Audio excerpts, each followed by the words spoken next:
The smell of burnt toast mingles with the acrid scent of my tears. As I scrape the blackened bread into the trash, my hands won't stop trembling. They haven't stopped since last night when Marcus sat across from me at this very kitchen table and asked for an open marriage. An open marriage. The words still taste like poison on my tongue. 3 years of devotion, of building a life together in our modest Brooklyn apartment, of believing in forever, reduced to those 3 clinical words. He'd said it so casually, fork halfway to his mouth, as if he were asking me to pass the salt instead of permission to sleep with other women. "It's not about you, Emma," he'd said, his voice patronizingly gentle. "I just think we'd both benefit from exploring our options. We're still young. Don't you want to experience more of life?" I'd stared at him, at this man I barely recognized anymore, and felt something inside me crack clean through. Now, in the harsh morning light filtering through our kitchen window, I feel hollowed out, invisible.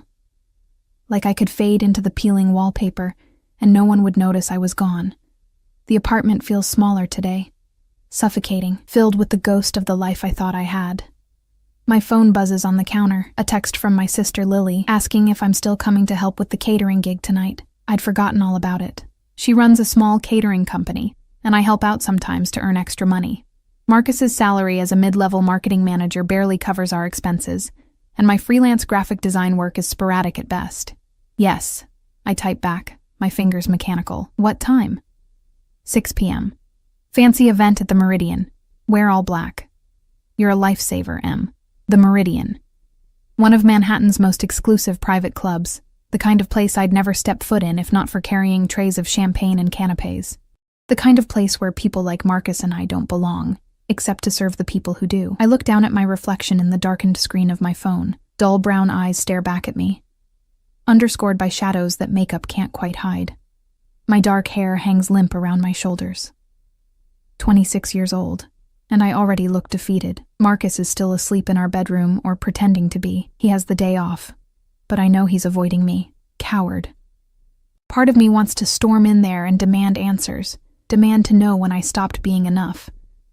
But the larger part, the part that's been slowly learning to make itself smaller over 3 years of marriage, just wants to disappear. I grab my jacket and leave. The subway ride into Manhattan is a blur of strangers and stale air.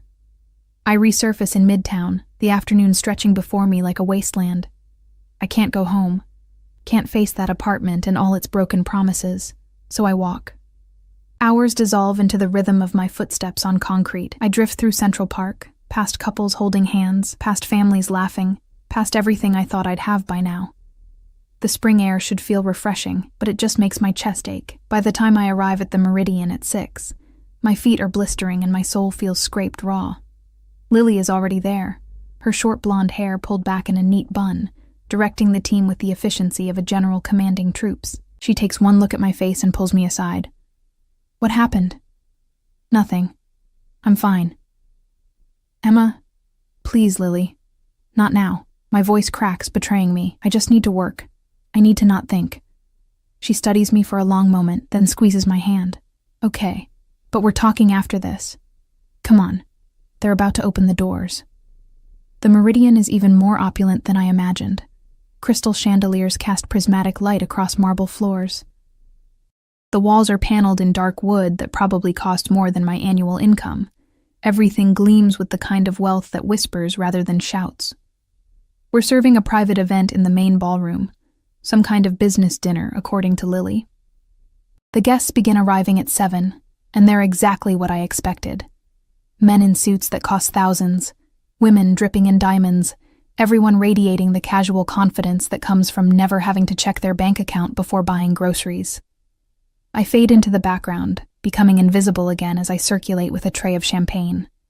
It's almost comfortable, this invisibility, safer than being seen. The evening progresses in a haze of forced smiles and murmured, "Excuse me's." I'm refilling my tray at the service station when I feel it.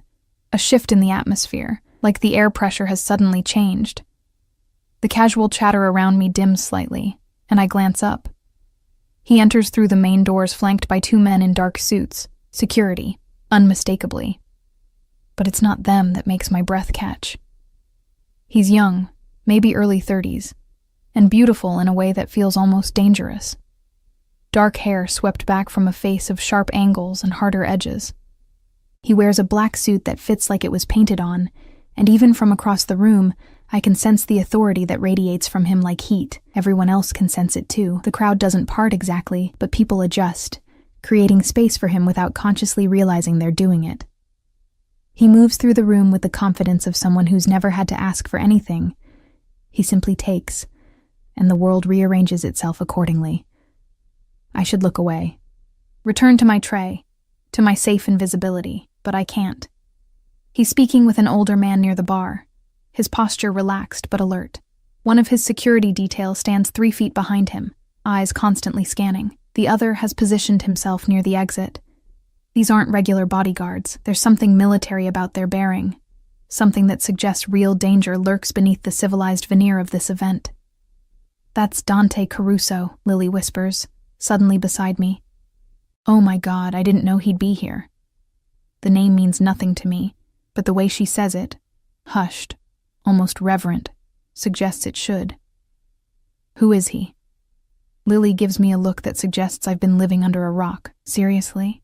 He runs half the business on the East Coast. And by business, I mean... She makes a vague gesture that could mean anything.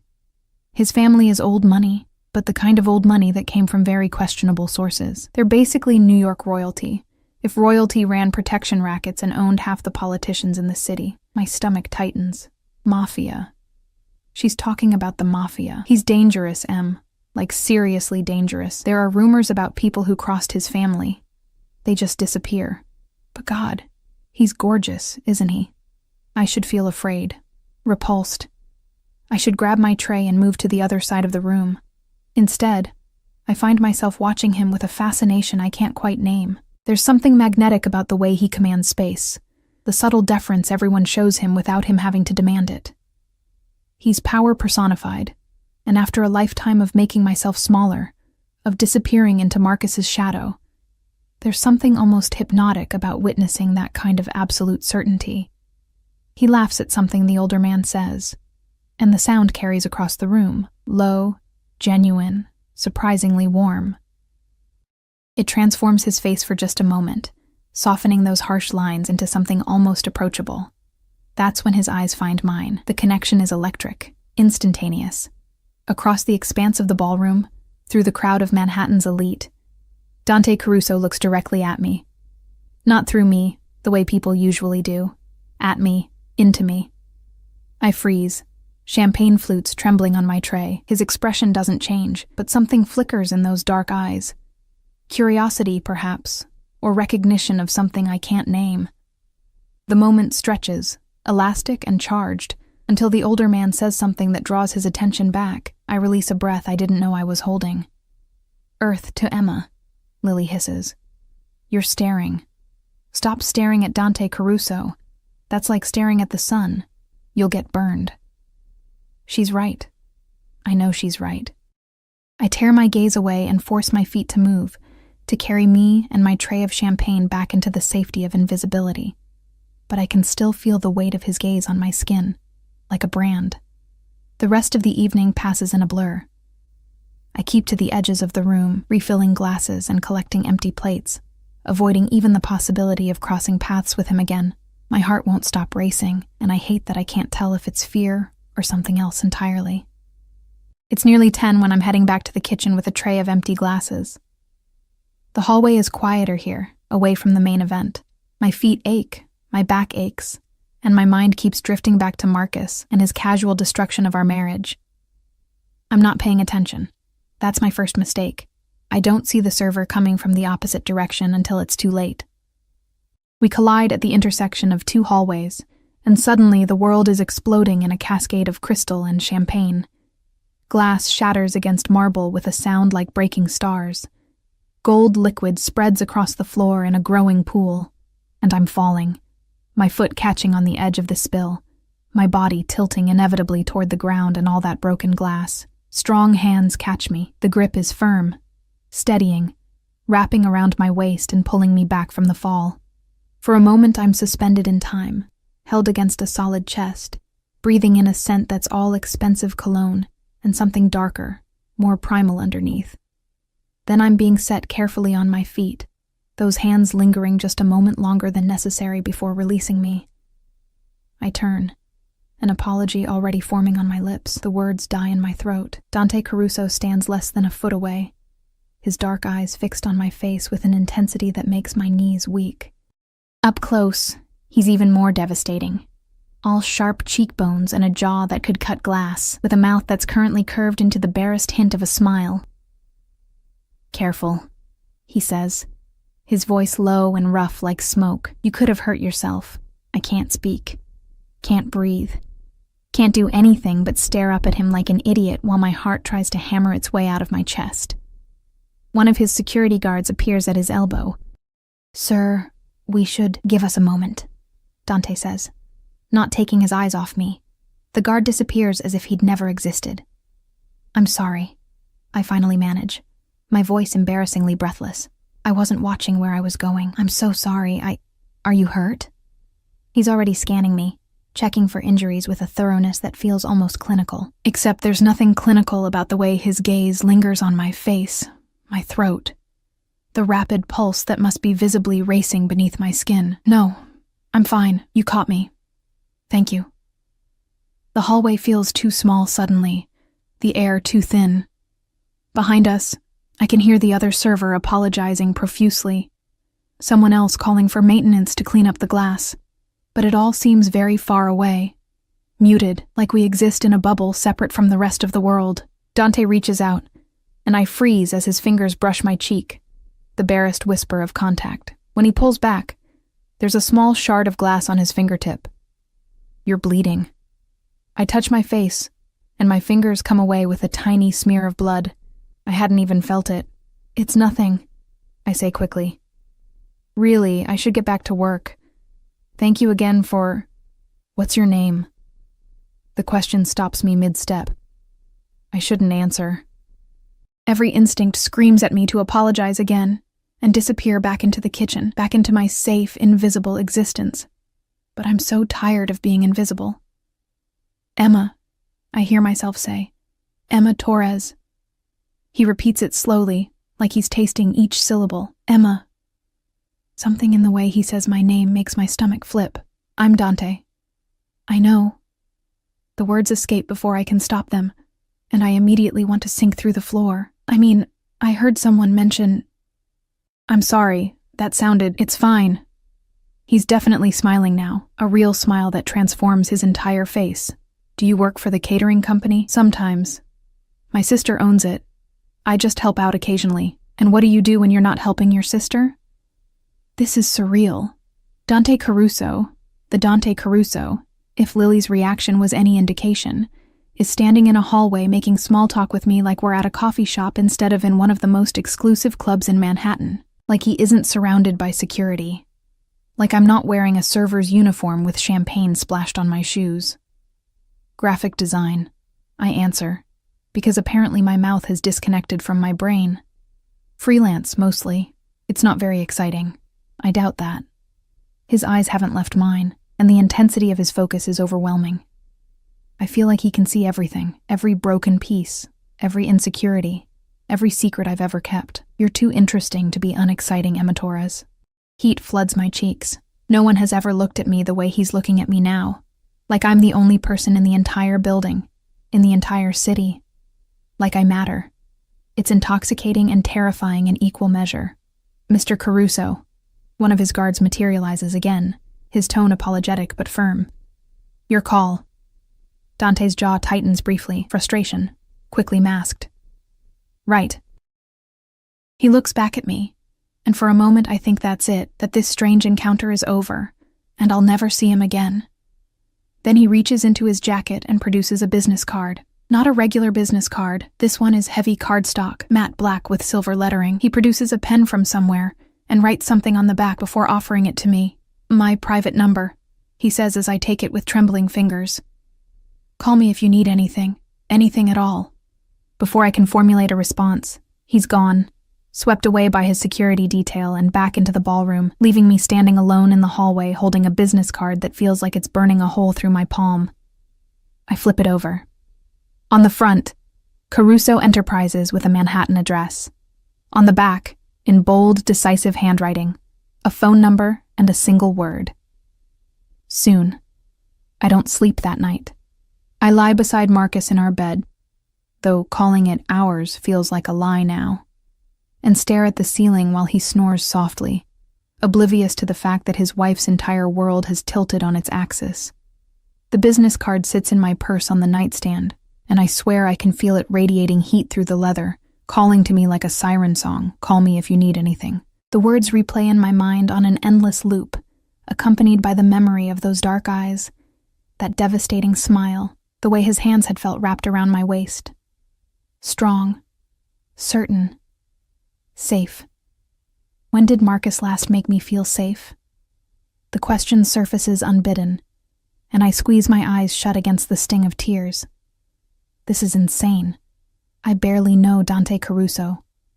What I do know, what Lily told me, should be enough to make me throw that card in the trash and forget this ever happened. But I don't want to forget. At some point during the endless night, Marcus shifts and his arm drapes across my waist, a gesture that once would have comforted me but now feels suffocating. I slip out from under it and pad quietly to the bathroom, closing the door before turning on the light. The face in the mirror looks haunted. The small cut on my cheek is scabbed over, barely visible. But I touch it anyway, and remember the gentleness in Dante's voice. "You're bleeding." Marcus hasn't noticed I'm hurt, hasn't asked about my night. When I came home at midnight, he'd already been asleep, or pretending to be. I grip the edge of the sink and force myself to breathe, to think clearly. An open marriage. That's what Marcus wants. Freedom to explore, to experience more of life. The thought makes me nauseous, but beneath the nausea is something else. Something that feels uncomfortably like relief. If Marcus wants freedom, then I have it too. The realization should feel empowering. Instead, it just feels sad. Morning comes gray and oppressive. Marcus emerges from the bedroom at 9, already dressed for a Saturday brunch with his colleagues from work.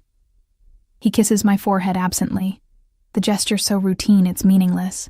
"I'll be back around 3, he says, pouring coffee into a travel mug.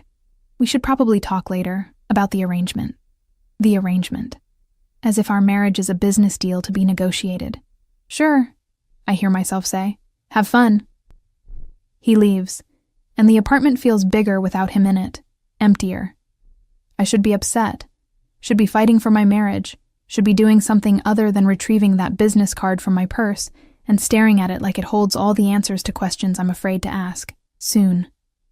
My fingers dial the number before my brain can override the decision. It rings once. Twice. On the third ring, I nearly hang up.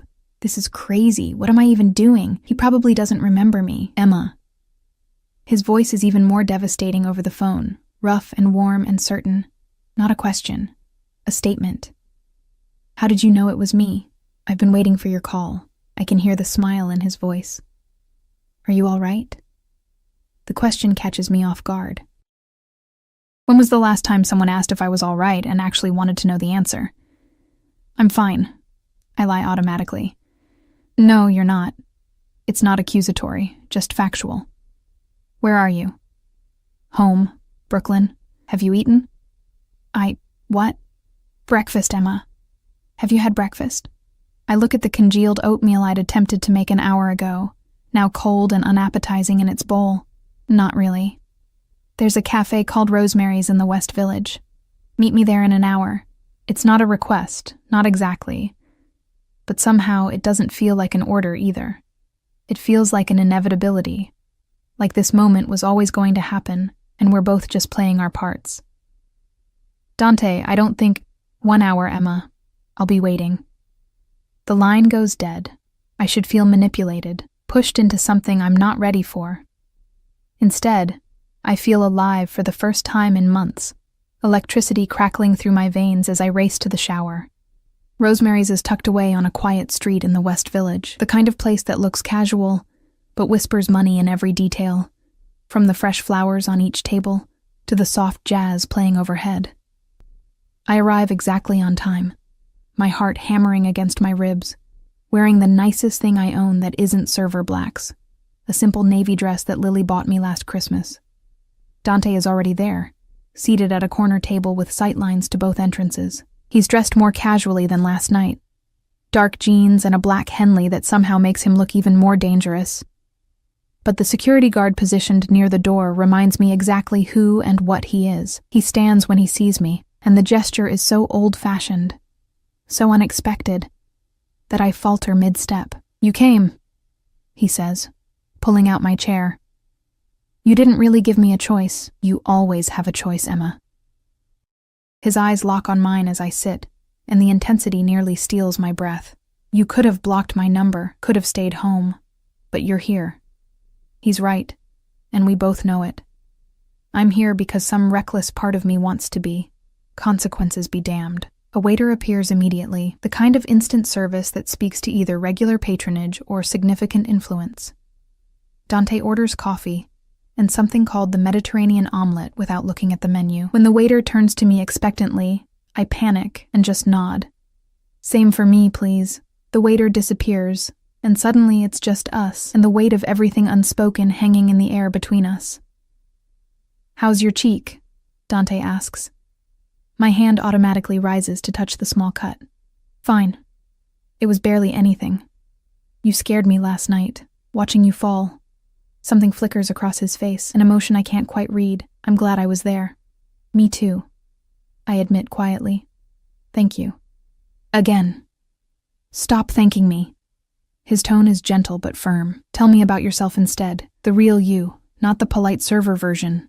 Where do I even begin? The words stick in my throat, years of making myself smaller suddenly impossible to articulate. But Dante waits with a patience that feels infinite, those dark eyes encouraging without demanding.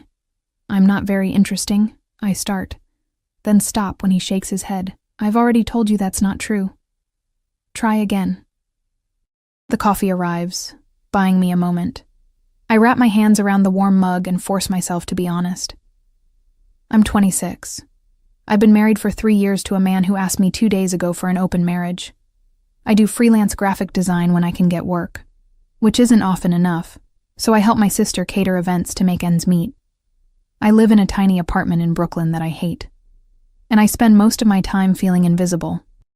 And the confession spills out before I can stop it, and I immediately want to take it back. Too much, too honest. I've known this man for less than 24 hours, and I'm dumping my pathetic life story on him like he's a fool. I look up, startled. Dante's expression has hardened, his jaw tight with something that looks like anger. "Your husband. He's a fool if he doesn't see what he has." Heat floods my face. "You don't know me." "I know enough." He leans forward, and the movement brings him close enough that I can smell his cologne again. Cedar and something darker, more dangerous. "I know you're stronger than you think you are.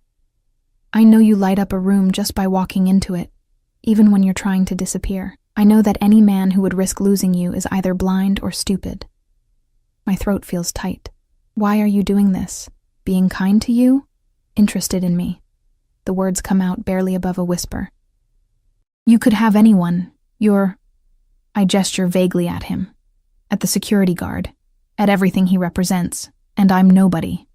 The change in him is instantaneous. The warmth drains from his expression, replaced by something cold and sharp. He reaches across the table and takes my hand, his grip firm enough to anchor me but gentle enough that I know I could pull away if I wanted to. I don't want to. "Listen to me very carefully, Emma." His voice is low, intense. "You are not nobody. I don't know who made you believe that, but they were wrong. Do you understand?" I nod, not trusting my voice. "Say it." "I'm not nobody." Again. "I'm not nobody." Stronger this time, the words feeling strange and powerful on my tongue. Good. He releases my hand, but his eyes don't leave mine. "Now eat. You're too thin." The food arrives, and it's delicious. The best omelet I've ever tasted, though I barely register the flavors. I'm too aware of Dante watching me, of the way his presence seems to fill the entire space, of how different this feels from any meal I've ever shared with Marcus. "Tell me about your work," he says. "Your design work." So I do. Hesitantly at first, Then with growing confidence as he asks intelligent questions, actually listening to my answers instead of just waiting for his turn to talk. He wants to know about my process, my favorite projects, what drew me to design in the first place. By the time our plates are empty, I've talked more about myself in 1 hour than I have in the past year of my marriage. I have a proposition for you, Dante says, signaling for the check. The waiter brings it immediately, and I notice Dante doesn't even look at the total before placing a black credit card on top. What kind of proposition? My company is rebranding one of our acquisitions, a hotel chain. We need fresh designs for everything from the logo to the room keys. I'd like to hire you. I stare at him. You don't even know if I'm any good. Then show me. Send me your portfolio tonight. He produces another business card, this one with an email address. If it's as good as I think it will be, the job is yours. Fair? It's more than fair. It's an opportunity that could change everything, the kind of project that could finally get my career off the ground. But I can't shake the feeling that there's more to this offer than professional interest. Why? I ask. And please don't tell me it's just because you think I'm talented. You barely know my work. He's quiet for a long moment, studying me with those penetrating eyes. When he speaks, his voice is serious. Because I want to see you again, Emma. And I'm selfish enough to create opportunities to make that happen. He pauses. But I'm also pragmatic enough to know that you actually are talented. And I do actually need a designer. So yes, there's personal interest. But I wouldn't risk one of my business ventures just to spend time with a beautiful woman. The job is real. Whether you take it, and whether you want to see me again, is entirely up to you. The honesty is disarming. I should say no. Should thank him politely, and walk away from this dangerous man with his dangerous offer, and his dangerous eyes that see too much. I'll send you my portfolio tonight, I hear myself say. His smile is like the sun breaking through clouds. Good. We leave the cafe together, stepping out into a perfect spring afternoon. The security guard follows at a discreet distance as Dante walks me toward the subway station. I can get home by myself, I say, though part of me doesn't want this to end. I know you can. He stops at the corner, turning to face me. But humor me. It's not safe. He doesn't finish the sentence. His eyes have fixed on something over my shoulder, and his entire demeanor shifts in an instant. The warmth vanishes, replaced by something cold and lethal. I turn to follow his gaze. Marcus is across the street, frozen mid-step outside a wine bar. He's not alone. There's a woman with him, young and blonde and beautiful, her hand in his. The world tilts. Of course. Of course, this is why he wanted an open marriage. He'd already found someone else. The request wasn't about exploring or experiencing life. It was about getting permission to continue doing what he was already doing without the guilt. I watch as Marcus's eyes widen in recognition, as the woman tugs on his hand asking him something, as he makes a decision and turns away, disappearing with her into the wine bar like I don't exist. Like I never existed. Something inside me breaks cleanly, finally, and the strangest part is how much it doesn't hurt. I feel nothing, just empty. Emma. Dante's voice is gentle, but when I look at him, there's murder in his eyes. Was that my husband? Yes. My voice sounds strange, distant, and I'm guessing that's the reason for the open marriage. Dante's jaw clenches. What's his name? Why? Because I'm going to kill him. He says it so matter-of-factly that it takes a moment for the words to register. When they do, I should be alarmed. Should laugh it off as an exaggeration. But I look at Dante's face, at the cold fury there, the absolute certainty. And I believe him. Marcus Torres, I say. And part of me hates how good it feels to say his name like that. Like a target. Dante pulls out his phone and makes a call. Rapid-fire Italian that I don't understand. When he ends it, he looks at me with an expression that's both tender and terrifying. You're coming with me. What? You're not going back to that apartment. Not today. It's not a request. My driver is 2 minutes away. We're going somewhere you can breathe, and then you're going to tell me everything. I should argue. Should insist I'm fine, that I can handle this myself. But the truth is, I don't want to handle it myself. I don't want to be strong or independent or any of the things I'm supposed to be. I just want to stop feeling invisible. Okay, I whisper. A black SUV pulls up to the curb. Expensive, with tinted windows that probably cost more than my car. The same security guard from the cafe opens the door, and Dante guides me inside with a hand on the small of my back. The interior is cream leather and luxury. Dante slides in beside me, and suddenly the space feels intimate despite its size. The door closes, cocooning us in silence as the vehicle pulls smoothly into traffic. Where are we going? I ask. Dante takes my hand, threading his fingers through mine in a gesture that feels both possessive and protective. Somewhere safe, he says. Somewhere he can never hurt you again. And God help me, I believe him. The SUV glides through Manhattan with the kind of smooth authority that comes from both expert driving and the certainty that other cars will move out of the way. Dante hasn't released my hand, his thumb tracing absent patterns across my knuckles in a gesture that should feel presumptuous, but instead feels grounding. Like I might float away if he lets go. We don't speak. The silence isn't uncomfortable. It's charged, weighted with everything that's happened in the last hour. My mind keeps replaying the image of Marcus with that woman, her hand in his, the casual intimacy of it. How long has it been going on? Weeks? Months? Has he been lying beside me every night planning his escape, waiting for the right moment to ask permission for something he was already doing? The hollow feeling in my chest expands. We're here, Dante says softly as the SUV turns into an underground parking garage. Not just any garage. The entrance requires a security card, and there's a guard station with actual armed guards who nod respectfully as we pass. The vehicle stops in a private bay, and Dante's security guard opens the door. We step out into a space that's more like a luxury showroom than a parking garage. Pristine concrete, perfect lighting, and a collection of vehicles that probably costs more than most people's houses. Ferrari, Bentley, something low and predatory that I don't even recognize. This way. Dante guides me toward a private elevator, his hand moving from mine to the small of my back. The touch burns through the fabric of my dress. The elevator is all mirrors and soft lighting. I catch sight of my reflection and barely recognize myself, cheeks flushed, eyes too bright, looking fragile and reckless in equal measure. Dante stands slightly behind me, and in the mirror our eyes meet. The intensity in his gaze makes my breath catch. "What are you thinking?" he asks. That I don't know what I'm doing here, honest. Too honest.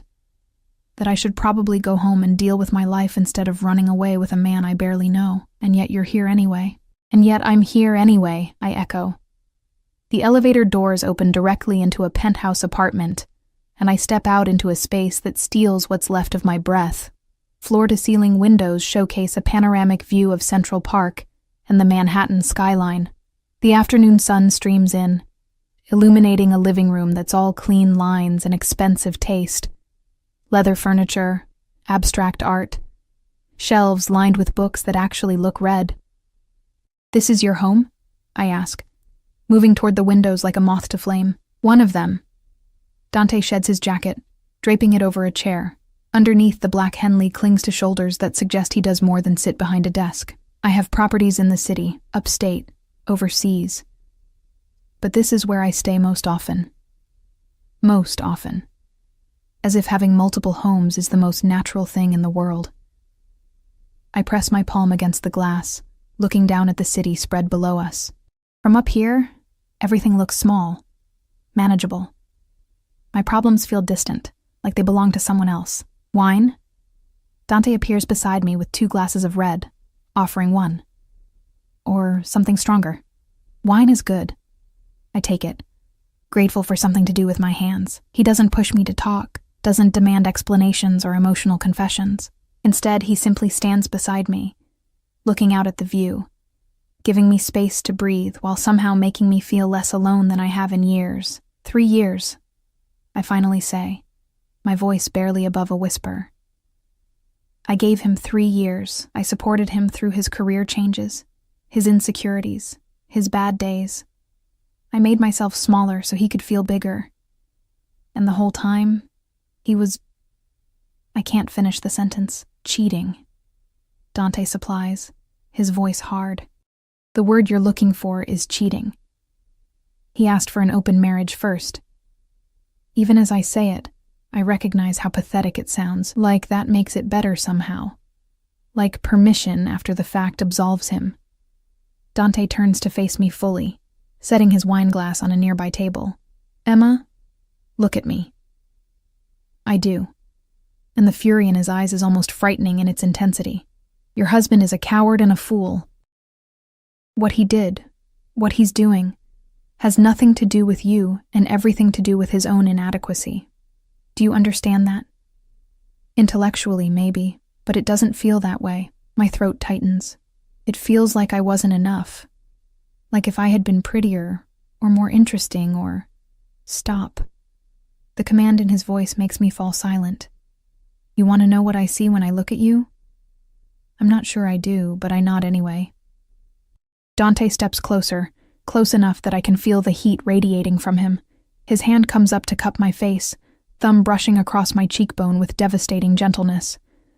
I see a woman who's been systematically convinced she's invisible when she's actually radiant. I see strength that's been mistaken for weakness. I see someone who deserves to be cherished, protected, worshipped.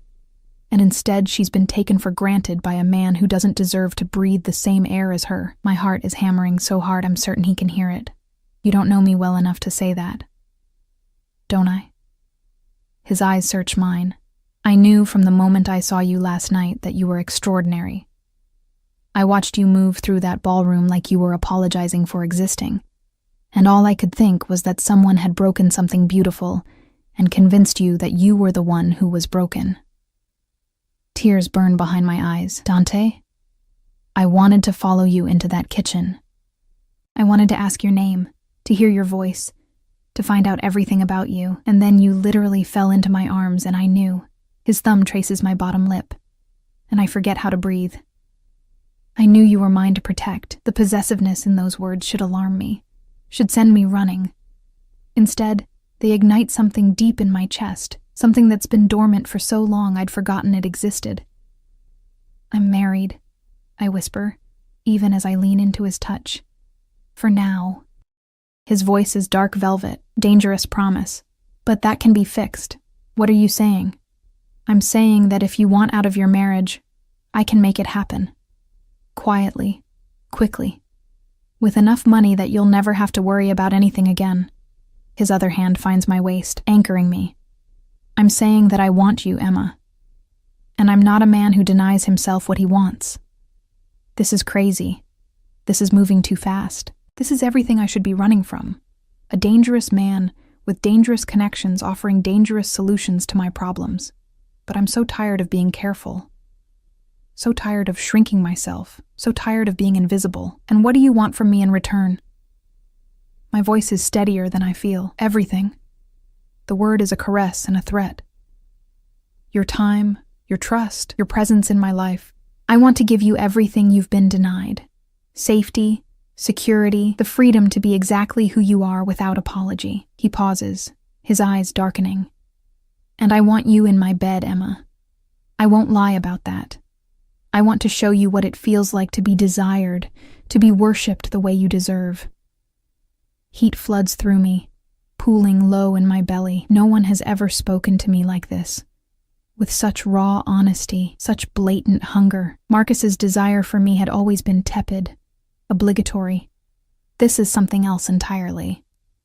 I don't understand, I breathe. Why me? You could have anyone. I don't want anyone.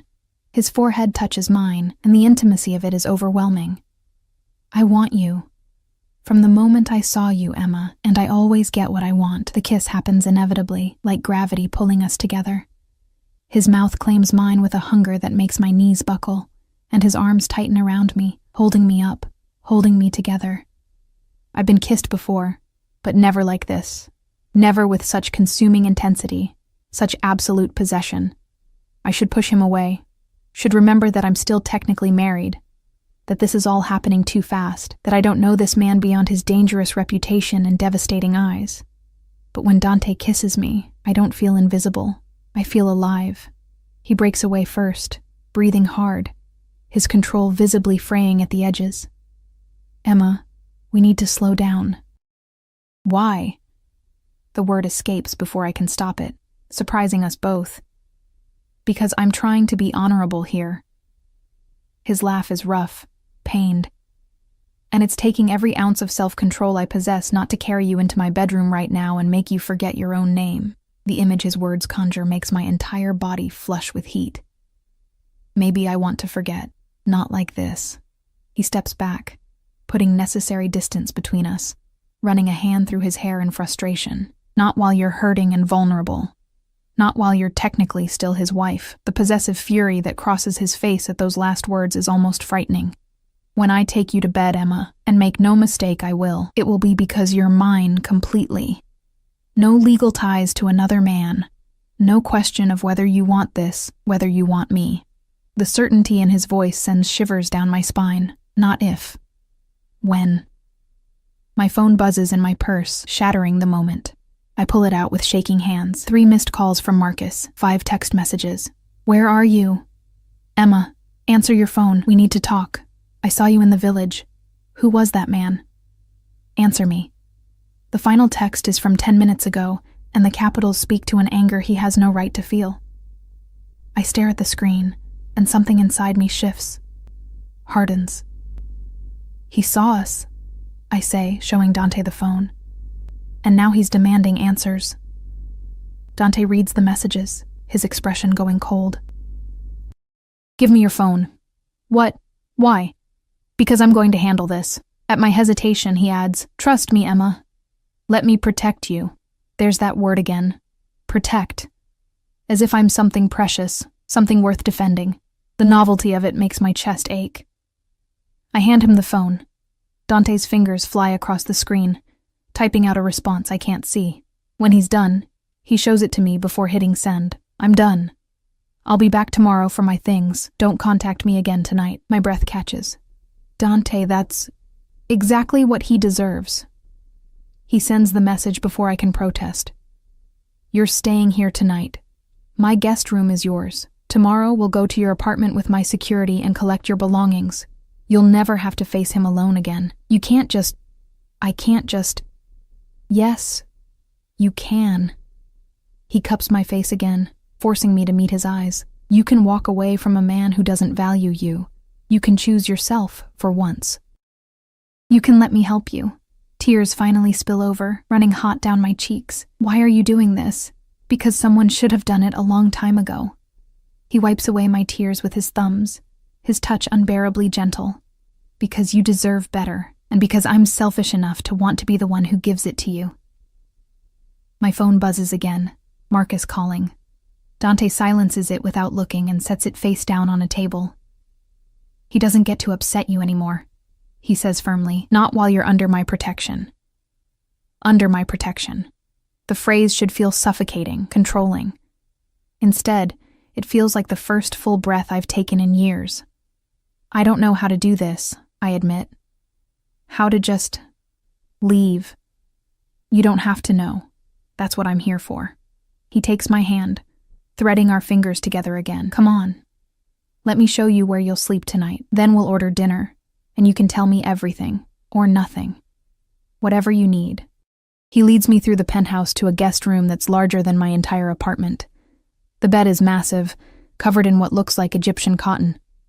There's an ensuite bathroom with a tub that could fit 3 people and a shower with more jets than I can count. There are clothes in the closet that should fit, Dante says. I keep things here for, well, they're clean, and yours if you want them. Toiletries in the bathroom. Whatever you need, just ask. Dante. I turn to face him, overwhelmed by everything. I don't know how to thank you. Then don't. He tucks a strand of hair behind my ear, his knuckles grazing my cheek. Just stay. Be here. Let me take care of you. After he leaves, closing the door softly behind him, I sink onto the edge of the bed and let myself cry. Not for Marcus, not for my failed marriage, but for all the years I spent believing I deserved less than this. Less than being seen, being valued, being fought for. My phone buzzes one more time, and I force myself to look. Marcus. Fine. But we're talking tomorrow. This is insane, Emma. You're being insane. I turn the phone off and set it aside. For the first time in 3 years, I don't care what Marcus thinks. For the first time in my life, I'm choosing myself. And somehow, impossibly, that choice looks like a dangerous man with gentle hands and eyes that promise both protection and possession. Tomorrow, I'll figure out what that means. Tonight, I'm just going to breathe. I wake to the smell of coffee and the disorienting realization that I'm not in my own bed. For a moment, panic flares. Where am I? What happened? Before memory floods back, Dante. The penthouse. Marcus and the blonde woman. The decision to stay. Sunlight streams through floor-to-ceiling windows I forgot to cover last night, painting the unfamiliar room in shades of gold. I'm wearing one of the shirts I found in the closet, a men's dress shirt in soft white cotton that falls to mid-thigh and smells faintly of cedar and expensive detergent. My dress from yesterday hangs over a chair where I left it, and for a moment I just stare at it, at the physical evidence of the person I was 24 hours ago. She feels like a stranger now. A soft knock at the door makes me sit up. "Emma, are you awake?" Dante's voice, rough with morning, does something dangerous to my pulse. "Yes," I call out, suddenly conscious of my bare legs, my sleep-mussed hair, the intimacy of wearing his shirt. "Come in." The door opens, and he enters carrying a tray. Coffee, fresh fruit, what looks like croissants from an actual bakery. He's dressed casually in dark jeans and a gray t-shirt that clings to a body that's clearly no stranger to physical training. His hair is slightly damp, like he's recently showered, and the domestic normality of it all feels surreal. "I didn't know how you take your coffee," he says, setting the tray on the bedside table. "So I brought options." I stare at him, at this man who runs half of New York's underworld, who has people disappear with a phone call, who's currently offering me cream and sugar with the attentiveness of a concerned host. "Black is fine," I manage. You didn't have to do this. I wanted to." He sits on the edge of the bed, and the mattress dips under his weight. The casual intimacy of it, him in my space, the early morning light, the shirt I'm wearing that's clearly his, makes my skin feel too tight. "How did you sleep?" "Better than I expected. It's true. I'd thought I'd lie awake all night agonizing over my decisions, but exhaustion had pulled me under almost immediately. Your guest bed is more comfortable than my actual bed. Good." His eyes track over my face, searching for something. "Marcus called 6 more times last night. I took the liberty of blocking his number on your phone. I hope that's all right. I should probably be upset about him taking such liberties. Instead, I feel relief. Thank you. My lawyers have already started drafting divorce papers. If you want to proceed, they'll be ready by end of day. It will be quick, quiet, and you'll be well compensated." The efficiency of it steals my breath. Less than 12 hours, and he's already dismantling my entire life with the casual competence of someone used to getting exactly what he wants. "Dante, I can't let you pay for my divorce. You're not letting me do anything. I'm offering." He reaches out and tucks a strand of hair behind my ear, the gesture already becoming familiar. "I take care of what's mine, Emma. And you're mine now." The possessiveness should alarm me, should send every red flag in my arsenal flying.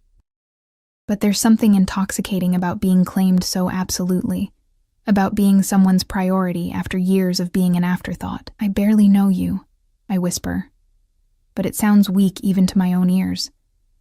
"Then get to know me." His hand cups my face, thumb stroking my cheekbone. "I'm not going anywhere, and neither are you, if I have any say in it." My phone, now on the nightstand, buzzes with a text. Dante glances at it, his expression darkening. It's from a number he doesn't have blocked. "Your sister." I grab it quickly, anxiety spiking. Lily's message is short and panicked. "And where are you?" "Marcus called me freaking out saying you left and won't answer. He sounds insane. Are you safe?" "Call me." "I should call her," I say. "She'll be worried." "Use the landline in the living room, more secure." Dante stands, giving me space. "Take your time. I need to make some calls anyway. We're going to your apartment at noon with my security team to collect your things."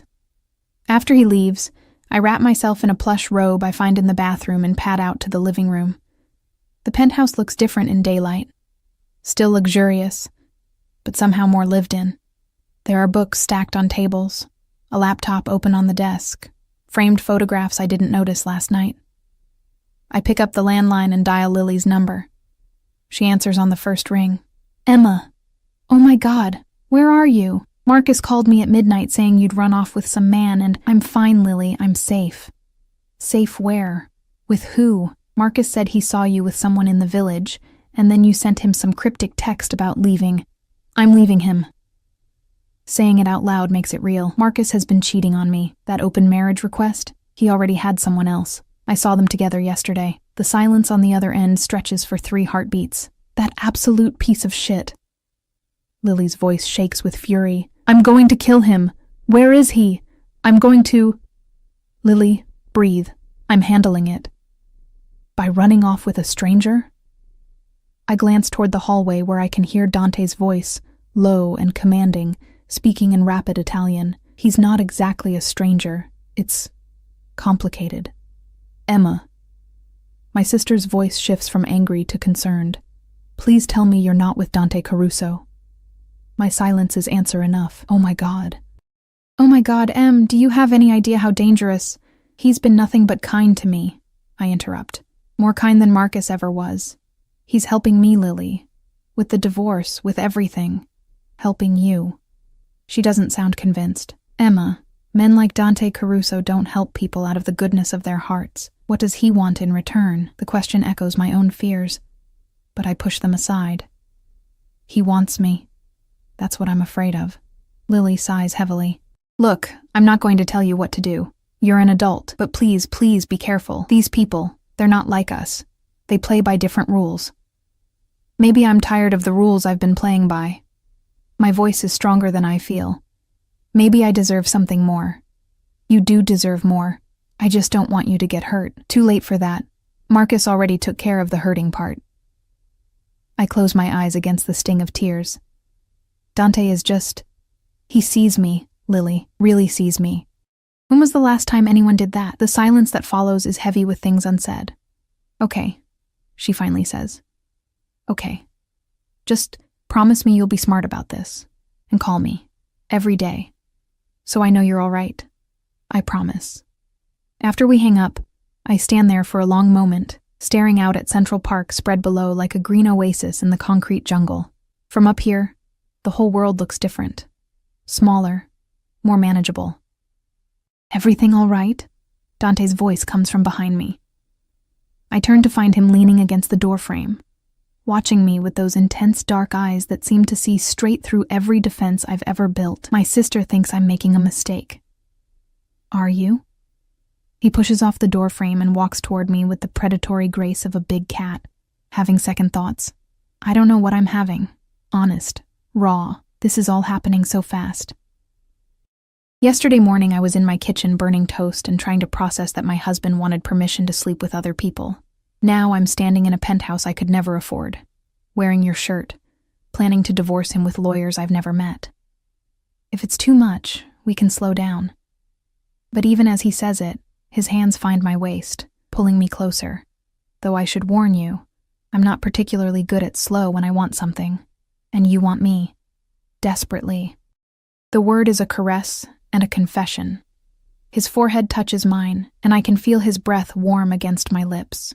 Tell me to stop, Emma. Tell me this is too much, too fast, and I'll step back.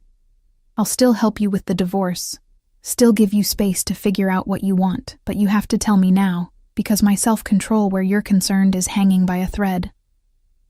I should tell him to stop. Should take that space he's offering and figure out my life without the complication of whatever this is between us. But I'm so tired of should. Don't stop, I whisper. The kiss is inevitable, explosive. His mouth claims mine like he's been starving for it, and maybe he has. Maybe we both have. His hands slide up my back, tangling in my hair, angling my head to deepen the kiss until I'm drowning in him, in the taste and feel and overwhelming presence of him. We stumble backward until my back hits the window, the glass cool against my shoulders even as heat floods through every nerve ending. Dante's body presses against mine, and I can feel the evidence of his desire, hard and insistent against my hip. Emma, he groans against my mouth. We should stop. I thought you said you weren't good at slow. I'm trying to be honorable. His lips trail down my jaw, my throat, finding the pulse point that makes me gasp. Trying to be the man you deserve instead of the man I am. And what kind of man are you? He pulls back just enough to look at me, and what I see in his eyes is dark and dangerous and absolutely devastating. The kind who takes what he wants and destroys anyone who tries to take it away. His thumb brushes across my bottom lip. The kind who's already imagining all the ways I'm going to make you mine. The kind who's selfish enough to want to lock you away in this penthouse where no one else can ever look at you, touch you, hurt you. I should be terrified. Every rational cell in my body is screaming warnings about possessive men and dangerous obsessions and the difference between protection and prison. But standing here in his arms, feeling desired for the first time in years, maybe for the first time ever with this intensity, I can't bring myself to care about rational. Then take what you want, I breathe. Something snaps in him. I see it in his eyes, feel it in the way his grip tightens on my waist. But instead of the consuming passion I'm expecting, he steps back, putting distance between us, his chest heaving with the effort of control. Not yet. His voice is rough, strained. Not until you're legally free of him. Not until there's no question that you're choosing this, choosing me with a clear head. He runs a hand through his hair, frustration evident in every line of his body. Go get dressed, Emma. We're leaving in 20 minutes to get your things. And I need you covered in something other than my shirt before I forget every good intention I've ever had. The black SUV pulls up to my Brooklyn apartment building at exactly noon, flanked by a second vehicle carrying additional security. In the harsh light of day, my building looks even shabbier than usual. Peeling paint, cracked concrete steps, graffiti on the lobby door that management has never bothered to clean. Dante's jaw tightens as he takes it all in. You've been living here. Not everyone has penthouses overlooking Central Park, I say defensively. You do now. It's not a suggestion. You're never coming back here after today. One of his security guards, the same one from the cafe yesterday whose name I've learned is Marco, opens my door. Dante emerges from his side and comes around to offer me his hand, helping me out like I'm something precious that might break. Stay close to me, he instructs. Marco and Vincent will handle the boxes. You just point to what's yours and what stays. We climb the 3 flights to my apartment. The elevator has been broken for 2 months, and my hands shake as I unlock the door. Part of me half expects Marcus to be there, to have to face him. But the apartment is empty and somehow smaller than I remembered. The furniture we picked out together suddenly looks cheap, temporary. The photos on the walls of us smiling feel like artifacts from someone else's life. Take what matters, Dante says quietly, his hand warm on the small of my back. Everything else can be replaced. Marco and Vincent move with military efficiency, following my directions without comment as I point out my clothes, my laptop, my art supplies.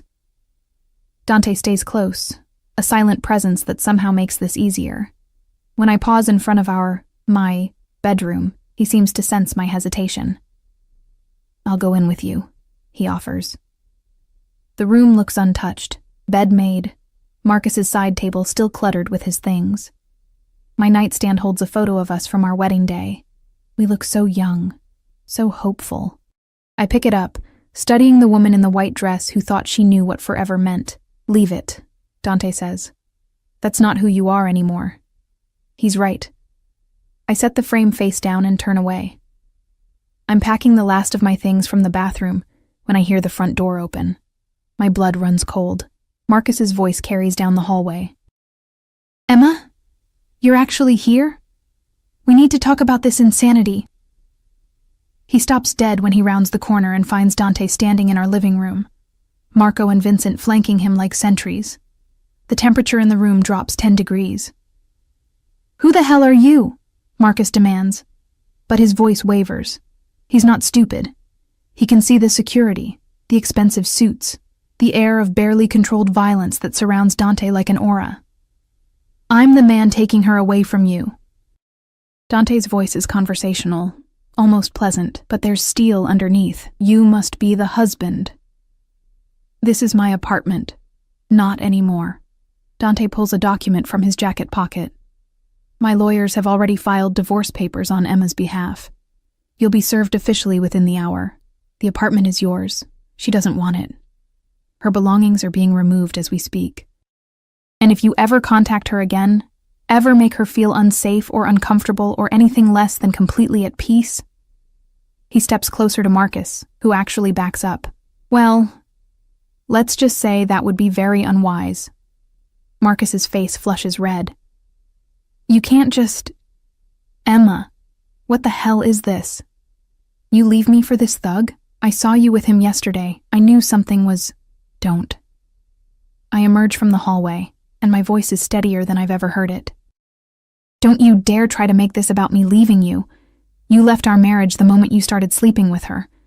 That blonde woman you were with yesterday. How long, Marcus?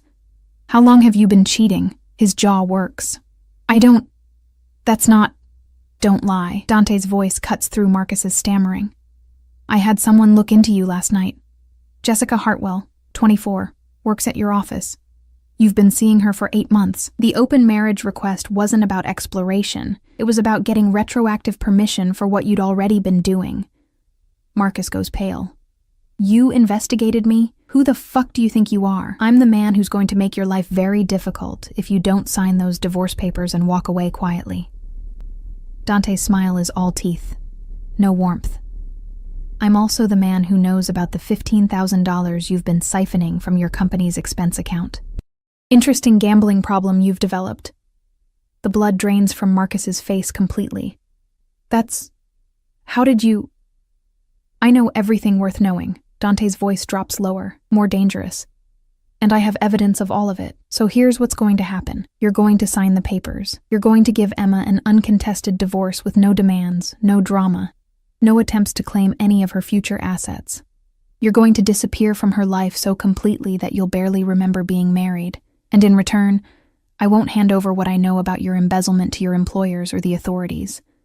Do we have an understanding? Marcus looks at me, and I see something crumble in his expression. Emma, please, you can't. We can work this out. It's just a rough patch. No. The word comes out firm, final.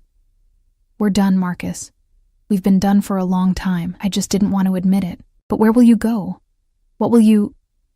His eyes dart to Dante, understanding dawning. Oh my God. You're leaving me for him. You're actually... I'm leaving you for me. I interrupt. He's just the one who reminded me I deserve better.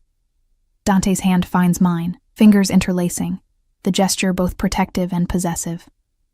Emma, are you done here? I look around the apartment one last time. At the life I thought I wanted. At the man I thought I loved. Yes, I'm done. Then let's go home. Home. Not his home or a temporary place to stay. Home. We leave Marcus standing in the ruins of our marriage, and I don't look back. The next 3 weeks pass in a blur of transformation that feels both surreal and inevitable. Dante's lawyers move with the efficiency of a well-oiled machine. Marcus signs the divorce papers without contest. Dante's threats had been convincing enough. And just like that, 3 years of marriage dissolve into paperwork and signatures. I should feel something more than relief. Should mourn the loss of what I thought we had, but mostly I just feel free. I move into Dante's penthouse officially. He offers me my own room, my own space, but after the first week I find myself gravitating to him like a planet to its sun, falling asleep on the couch while he works late, waking to find myself carried to bed with a gentleness that contradicts everything I thought I knew about dangerous men. The design project he offered me is real, comprehensive, and more challenging than anything I've worked on before. I spend my days sketching logos and room layouts, creating mood boards and color schemes, losing myself in work that actually matters. Dante reviews everything personally, his feedback intelligent and specific, treating my work with a respect Marcus never bothered to give, but it's the nights that undo me. We haven't slept together, not in the way my body increasingly craves. Dante holds to his word about waiting until I'm legally free, until there's no question of whether I'm choosing him or running from Marcus. But his restraint is visibly fraying. evident in the way his eyes track me across rooms, the way his hands linger when he touches me, the way he kisses me goodnight with a hunger that leaves us both breathless and aching. 3 weeks after I left my apartment, my phone rings with a call from Dante's lawyer. My divorce is final. I stare at the screen for a long moment, processing what this means. I'm no longer Emma Torres. I'm just Emma again. Emma Rossi. My maiden name restored. Single. Free. Unbound. Dante finds me standing by the windows, watching the sun set over Central Park in shades of gold and crimson. He's been out all day handling business he never discusses in detail, but I've learned to read the tension in his shoulders, the tightness around his eyes that speaks of violence conducted somewhere beyond my sight. It's done, I tell him, holding up my phone. The divorce is final. Something dangerous flashes across his face. He crosses the space between us in 3 strides, his hands framing my face as he tilts my head up to meet his eyes. Say that again. I'm divorced. My voice catches. I'm not his anymore. No. His thumb traces my bottom lip. You're mine. The kiss is different this time. No more restraint, no more holding back. Dante kisses me like he's claiming every part of me, like he's been starving for 3 weeks and I'm finally his to consume. His hands slide down to my waist, lifting me easily, and my legs wrap around him instinctively as he carries me through the penthouse, not to the guest room I've been staying in, to his bedroom. The room is masculine and luxurious. Dark wood furniture, charcoal linens, floor-to-ceiling windows that overlook the glittering city. He sets me down beside the massive bed, his hands already working at the buttons of my shirt, with a dexterity that speaks of experience. Tell me you want this, he demands, his voice rough. Tell me you're choosing this, choosing me, with full knowledge of who and what I am. I reach up to cup his face, feeling the tension in his jaw, the barely leashed control. I know you're dangerous. I know you've done things that would terrify most people. I know your world operates by rules I don't fully understand. I pull him down until our foreheads touch. And I want you anyway. I choose you anyway. The last thread of his control snaps. Dante strips my clothes away with hands that shake slightly, his eyes drinking in every inch of revealed skin like I'm something sacred. When I reach for his shirt, he helps me, and the body underneath steals my breath, defined muscles marked with scars that speak of a violent life. A tattoo over his heart in Italian script I can't quite read. What does it say? I trace the letters with my fingertip. La familia è tutto. His hand covers mine. Family is everything. Before I can respond, he's lowering me to the bed, his body covering mine, and rational thought dissolves into sensation. His mouth traces paths across my skin, learning every curve and hollow, every place that makes me gasp. His hands worship me with a reverence that contradicts the possession in his eyes, and when he finally makes me his completely, it's with a tenderness that brings tears to my eyes. This is what it feels like to be cherished, to be desired, to matter to someone with an intensity that borders on obsession. Mine. Dante breathes against my throat as we move together. Say it, Emma. Say you're mine. Yours. I gasp, surrendering to the truth of it. I'm yours. The weeks that follow blur together in a haze of passion and discovery. I learn the rhythms of Dante's world, the late-night phone calls he takes in rapid Italian, the meetings with men whose names I don't need to know, the way security always shadows us whenever we leave the penthouse. I learn that his reputation isn't exaggerated, that he truly is as dangerous as people say, but that danger has never been directed at me. If anything, his protectiveness borders on excessive. He has Marco follow me when I meet Lily for coffee. He insists on knowing my schedule, my whereabouts, who I'm with.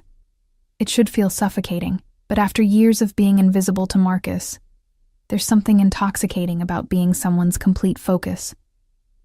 You know you're not my prisoner, right? I tease one evening as we're getting ready for dinner at an exclusive restaurant he's arranged. I can leave the penthouse without an armed escort. Dante's hand still on his tie, his expression serious as he meets my eyes in the mirror. You could, but you won't, because you understand that being with me makes you a target. He turns to face me fully. There are people who would hurt you to hurt me, Emma. People who would see you as leverage, as a weakness to exploit. Marco isn't there to control you. He's there to keep you safe. The honesty is sobering. I knew in abstract that his world was dangerous, but hearing it stated so plainly makes it real. Does that scare you? He asks, watching my reaction carefully. Sometimes, I admit. But not enough to leave. Something softens in his expression. He crosses to where I'm sitting and pulls me to my feet, his hands settling on my hips. I would never force you to stay. If I become too much, you can walk away. I'll make sure you're safe, set up somewhere secure with enough money that you'll never need anything. But Emma, his voice drops lower, it would destroy me to let you go. I reach up to touch his face, feeling the tension there. Then it's a good thing I'm not going anywhere. The dinner is at a restaurant where Dante is clearly known and feared in equal measure. We're shown to a private room, and the meal is exquisite, course after course of perfection that I barely taste because I'm too aware of the way Dante watches me. The way his hand finds mine across the table. The promise in his eyes of what will happen when we return to the penthouse. We're finishing dessert when a man approaches our table despite the clear presence of security. He's older, maybe 50, with the kind of expensive suit that whispers old money and the predatory eyes of someone used to getting what he wants. Dante Caruso, the man says, his tone jovial, but with an edge underneath. I heard you'd taken a wife, wanted to come pay my respects. Dante's expression doesn't change, but I feel him tense beside me. Antonio, this is a private dinner. Of course. Antonio's eyes slide to me, assessing. She's beautiful. Unusual choice, though. I heard you've always preferred more experienced women. The insult is subtle, but unmistakable. My cheeks flush, but before I can respond, Dante's hand tightens on mine. A warning to stay quiet. Emma is my fiancée, Dante says, his voice deadly calm. And you will speak of her with respect or not at all. Fiancée. The word hangs in the air. We've never discussed marriage, but Dante says it with such casual certainty that Antonio takes a step back. My apologies. No offense intended, but his smile suggests otherwise. I'll leave you to your evening. But Dante, we should talk soon. About the territories. There's nothing to discuss. The territories are settled. Are they? Antonio's smile sharpens. Word is you've been distracted lately? Might be time for some of us old guard to remind you how things work. The temperature in the room drops. Marco materializes at Dante's shoulder, and two other guards I hadn't noticed move to flank Antonio. The only thing that needs reminding, Dante says, standing slowly, is what happens to people who threaten what's mine. I suggest you leave now, Antonio. While you still can. Antonio's jovial mask cracks, revealing the calculating predator underneath. But he's smart enough to recognize when he's outmatched. With a curt nod, he leaves, his expensive shoes clicking against marble with each retreating step. Dante doesn't sit back down. We're leaving. Now. What was that about?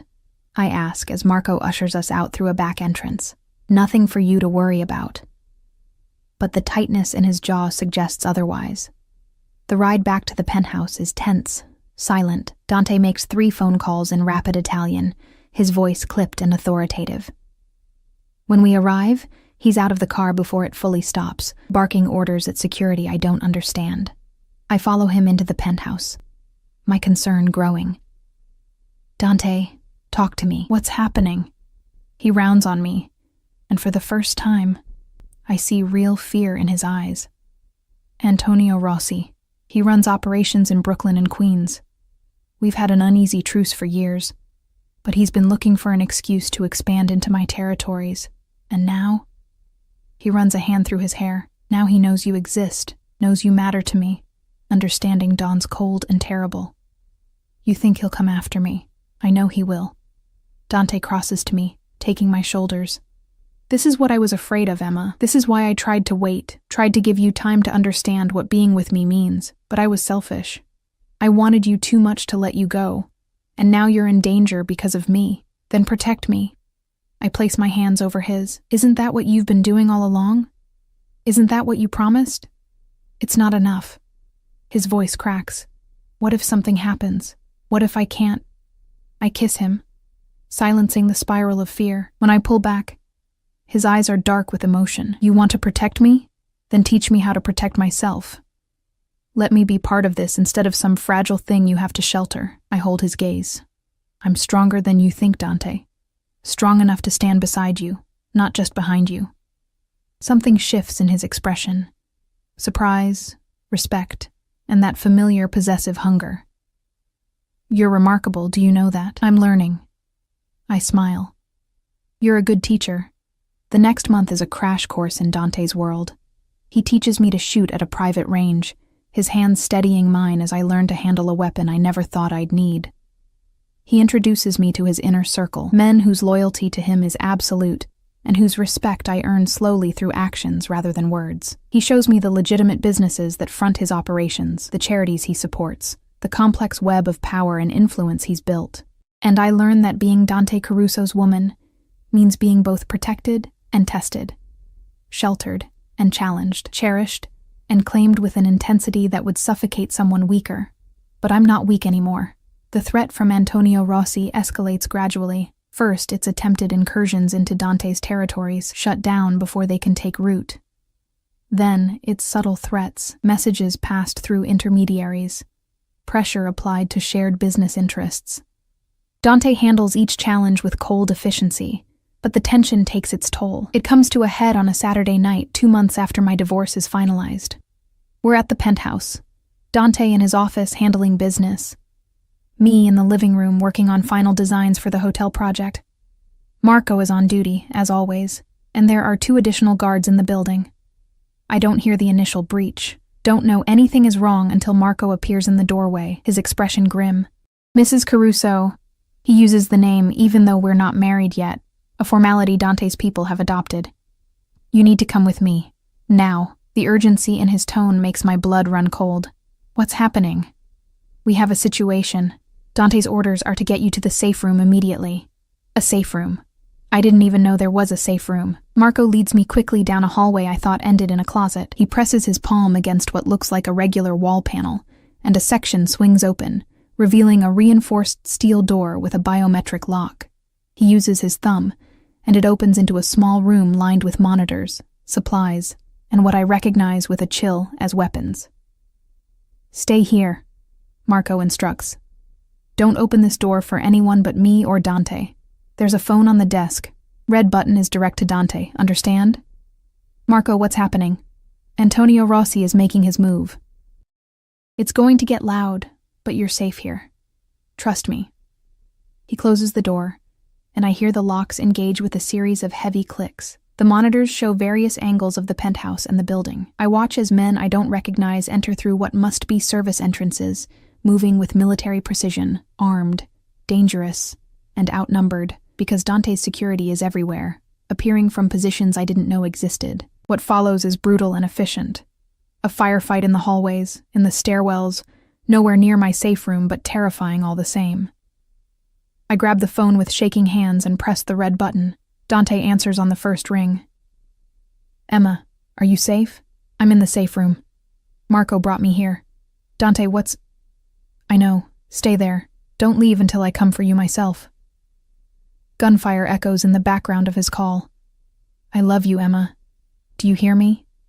I love you.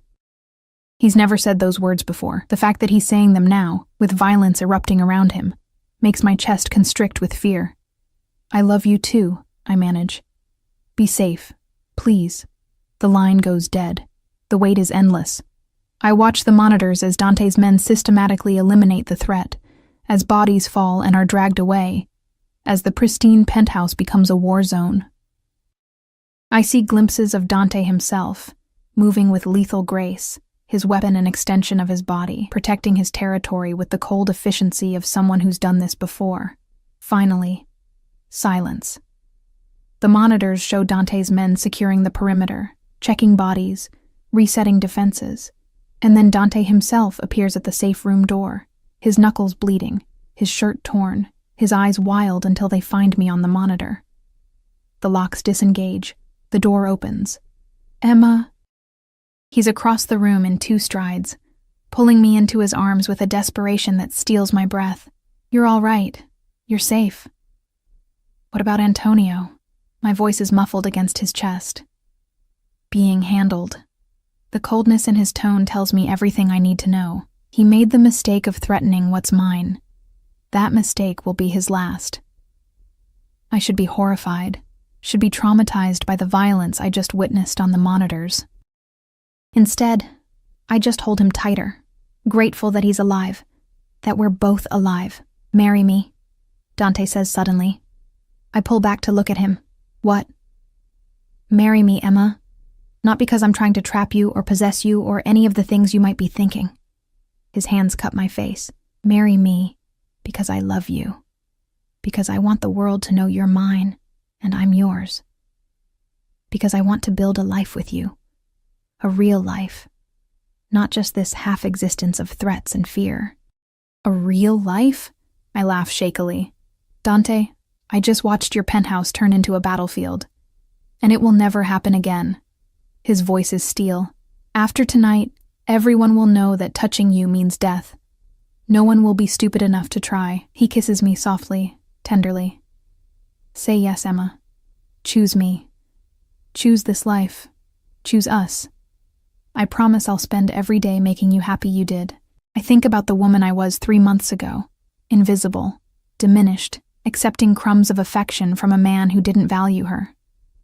I think about Marcus and his casual cruelty, his easy dismissal. And I think about Dante, dangerous and possessive and absolutely devoted, who sees me, values me, protects me with a ferocity that borders on obsession, who makes me feel alive in ways I never knew possible. The choice isn't difficult. Yes, I breathe. Yes, I'll marry you. 6 months later, the wedding is small, private, held at Dante's estate upstate, with only his closest associates and my sister in attendance. Lily cried through the entire ceremony. Happy tears, she insisted, even though I know she still worries about the world I've chosen. But she can see what I've found here, what I've become. I'm no longer the invisible girl who burned toast in a tiny Brooklyn apartment. I'm Emma Caruso, wife of one of the most powerful men on the East Coast, designer with a growing reputation, woman who's learned to stand tall in rooms full of dangerous men. The hotel project I designed launches to critical acclaim. Dante's company acquires 2 more chains, and suddenly I have more work than I can handle. I hire assistants, rent office space in one of Dante's buildings, build something that's entirely mine. But the best moments are still the quiet ones. Mornings in our bed while the city wakes below. Evenings on the terrace with wine and conversation. Nights when Dante holds me like I'm his entire world, because I am. Just as he's become mine. What are you thinking about? Dante asks, coming up behind me where I stand at the window of our bedroom. His arms wrap around my waist, pulling me back against his chest. How different my life is now, I admit. How different I am. Regrets? Not one. I turn in his arms to face him. You saved me, you know, from a life where I was slowly disappearing. No, amore. He brushes a strand of hair from my face. You saved yourself. I just reminded you that you were worth saving. I kiss him, pouring 3 months of gratitude and love and absolute certainty into it. When we break apart, he's smiling. That rare, genuine smile that transforms his dangerous face into something beautiful. I have something for you, he says, reaching into his pocket. He produces a small box, not a ring box this time, but something else. Inside is a key, ornate and old-fashioned. What's this? The estate in Tuscany I told you about, the one my grandmother left me. His eyes are warm. I want us to spend next summer there. Just us. No business, no threats, no world to worry about. I want to show you where I came from, where my family built what we have now. A whole summer? I laugh. What about your empire? My empire can survive without me for a few months. He pulls me closer. Besides, I've been thinking it's time to step back slightly. Let my underbosses handle more, spend more time with my wife. His hand drifts to my stomach, and his smile turns knowing.